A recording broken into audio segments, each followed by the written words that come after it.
After yet another disastrous showing of Liam Lawson, the Kiwi driver is now under a serious threat to be replaced by Yuki Tsunoda as early as the upcoming GP in Japan. The Austrian team has publicly announced that they are having talks about a potential switch, and it seems like we're about to witness the shortest-lived tenure of a Red Bull driver ever. With this in mind, can we finally see Tsunoda in the Red Bull seat? And if so, how can he prove that he's worthy of remaining there for a longer period of time? Liam Lawson's future is going to be the most talked about topic in the following days, and to make matters worse for him, the topic might not last that long.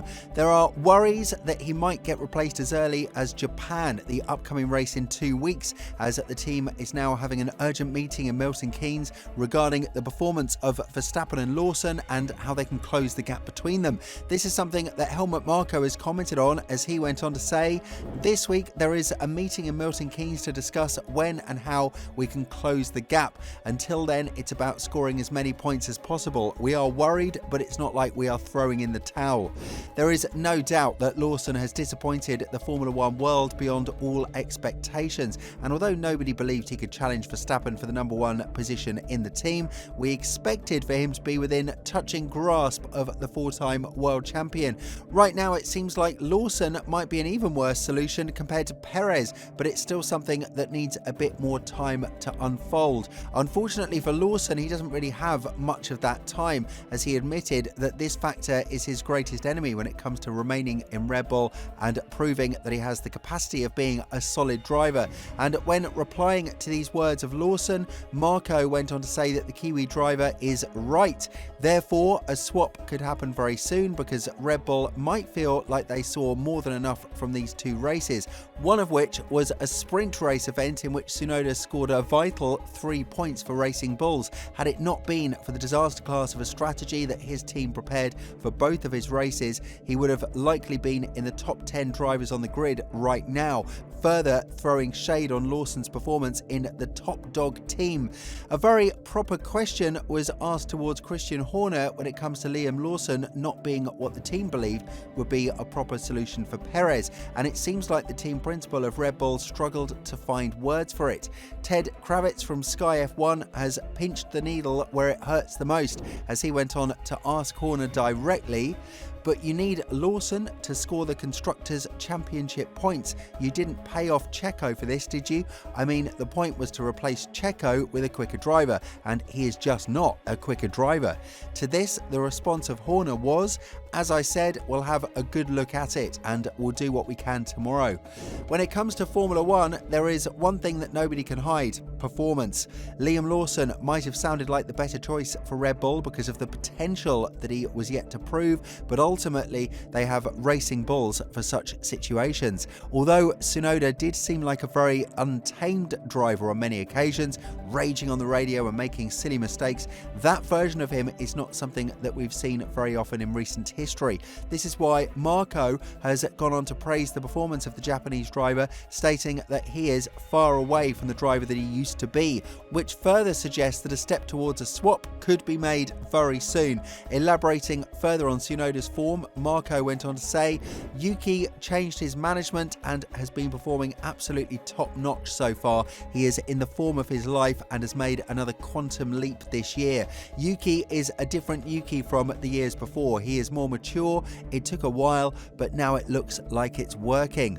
What doesn't help Lawson in this entire situation is the behaviour of the car. The RB21 is a proper beast that needs a lot of taming, but when I say this, I don't mean it in a positive way. As we saw with Max, he is struggling to be one with the car, and although he managed to finish ahead of both Ferrari drivers during the race, he was still behind both McLarens and a Mercedes, which is kind of unusual for him. But we do know that Red Bull is now far away from its glory days, and Verstappen's statements on the RB21 only go to showcase that to a greater extent. However, the four-time world champion has also talked about the car being too difficult to drive for Lawson, and how his current teammate teammate might be a lot better in the V-Carb. Talking about this, Max said, I mean, the V-Carb drivers are doing very well. They are very close to me. Maybe that also says something. Are we the fourth fastest team?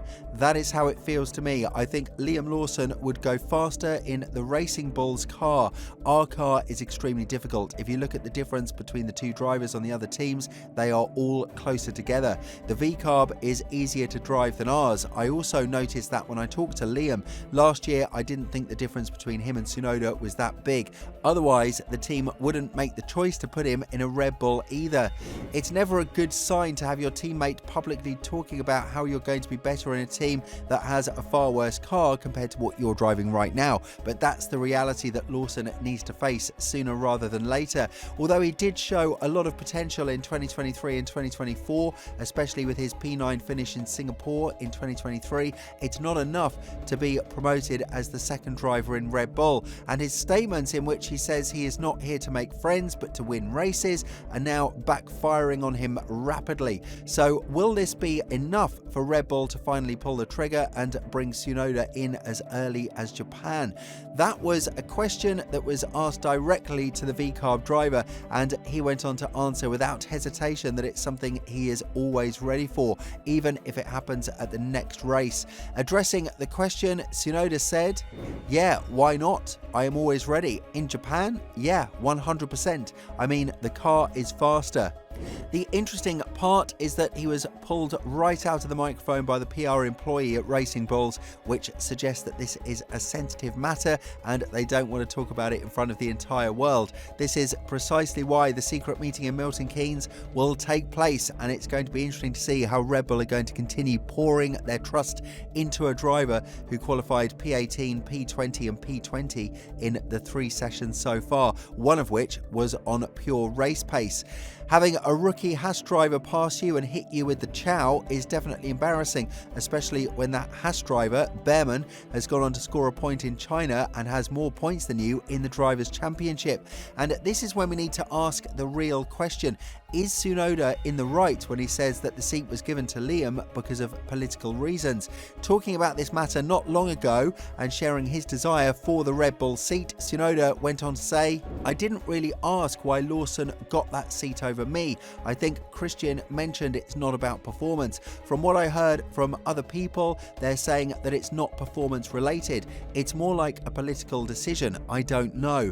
Maybe Christian didn't really say specifically what the reason was. I didn't care really. Whatever they say, I don't know if that is true or not, to be honest. And in the end, I just told them how I feel, how I am still motivated for next season, and that's it." Nevertheless, it's up to Red Bull to decide what they're going to do with Tsunoda and Liam right now. And what matters the most is that the situation is not going to be extremely presentable to Tsunoda either. Although the Red Bull car is faster, if he cannot find a way to manage it properly and to make it behave the way he wants, then we might be looking at yet another swap before the season ends. So just because Red Bull are ready to promote Tsunoda and are thinking of this opportunity more heated now than ever, it doesn't mean they have practically sealed the question of the second driver in the team. With all this in mind, do you think that the situation in Red Bull will evolve to an extent in which Tsunoda will get the promotion over Lawson? And if so, do you think that it will be a rushed decision? Let us know in the comments below, and once you do that, make sure to check out the video that appears on your screen right now.